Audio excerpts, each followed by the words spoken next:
Ukwelamana kwabakwaMthethwa. Ukwelamana kwabakwaMthethwa kukhombisa uhlu lozalo lomndeni wasebukhosini bakwaMthethwa abambo amalala, kusukela kubaphansi bokuqala kuze kufike emakhosini adumile afana neSilo uDingiswayo. Lokhu kwelamana kubalulekile ngoba kwakha izithakazelo nomlando ongasoze wabuna walesi sizwe. Nansi indlela amakhosi nezizukulwane zakwaMthethwa ezilandelana ngayo ngokomlando ukwelamana kwabo. uMthethwa wazala uNyambose. uNyambose wazala uMbekane. uMbekane wazala uLushaba. uLushaba wazala uNdunakazi. uNdunakazi wazala uXaba. uXaba wazala uMadanga. uMadanga wazala uKhayi.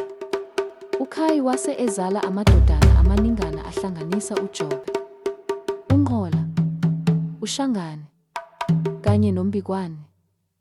uJobe nguyena owaba yinkosi yodumo. Waphinde wazala amadodana amaningi ahlanganisa uThana, uDingiswayo, uGodongwane, uMawewe, uMondisi, uMyaka, nabanye. uDingiswayo nguyena owaba umholi omkhulu wesizwe sakwaMthethwa. Waphinde wakhulisa iLembe uShaka kaSenzangakhona. uDingiswayo uzale uSomveli, uSeyana, uMthakathi, noHlombe. uSomveli owazala uSitimela. uMawewe yena uzale uMngoye. Kwathi uMondise yena wazala uSonkonde.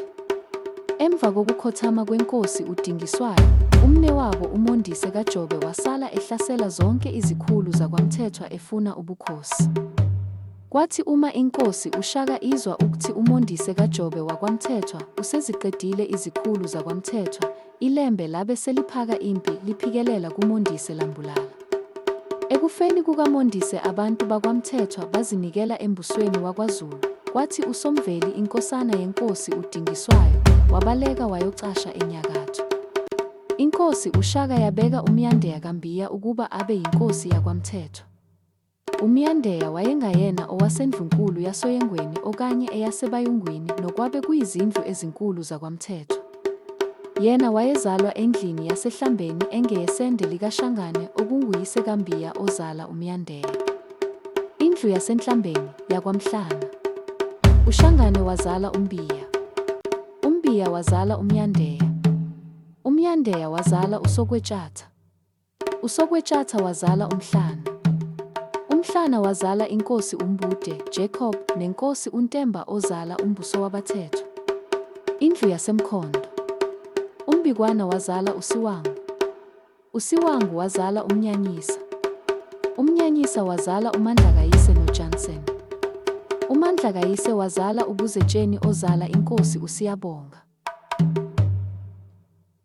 uMadangalo kaXaba kaNdunakazi koNyambose wabaThethwa nguye futhi ongukhokho wabantu bakwaCele. uMadango endlunkulu wazala uKhayi, owazala uJobe, owazala uGodongwana, inkosi uDingiswayo. Ekhohlo uMadango wazala uCele owazala uLugogo owazala uNdosi. Obunye ubukhosi bakwaMthethwa busesifundazweni iMpumalanga, phakathi kwamadolobha uMkhondo ne-Amelo, kuphethe khona inkosi uMzingeli Mthethwa. Imizi nezinye izigodlo zakwaMthethwa ezindala kuSoyengweni, eBelungwini, eHeni, lapho kwakhuleka khona uShaka, oDlodlweni nakwaNgwenya. Izithakazelo zakwaMthethwa. Nyambose, Dingiswayo, Masondo, Magaga onsibansiba, Mfolozi emnyama inketha baweli nabayiwelayo bayayiqokelela. Nina bakaNhlamba kangicelani ngoba angiceli lutho lomuntu, wena okalugagane oluhlaba ngaphi ngoba phela lumhlaba ngale. Thulisa kuyozwakala, Nkonyane yenkosi, Hlangalezwe, Mavela, nina bakaXaba kaMadango, kaNkomo enenekazi, izothandana nayiphi na? Izothandana neyakithi eYengweni, Khubazi, Jobe kaKhali, Mageza ngobisi lwendlu abanye begeza ngamanzi, amabekaNkosi, Nzimezimnyama, nina bakageza kaJagada, Maphoswa kubusa, nina basezansi, Mazila Mbolwane. Siyabonga kakhulu nina beSilo. Uma nifuna sisho izithakazelo zakho nomlando wakini, gcina nje ama-comment ngesibongo sakho noma isithakazelo sakho, sizokwenza.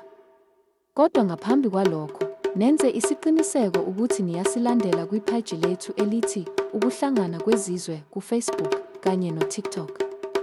Vulani ama-notifications ukuze ningaphuthelwa lutho. Futhi niqhubeke nithumela ama-stars, asiza kakhulu. Wonke ama-stars eniwathumelayo asinika amandla aphinde asigqugquzele ukwenza amavidiyo amahle kakhulu afana nalawa. Asiqhubeke ndawonye bo. Siyabonga kakhulu nina beSilo.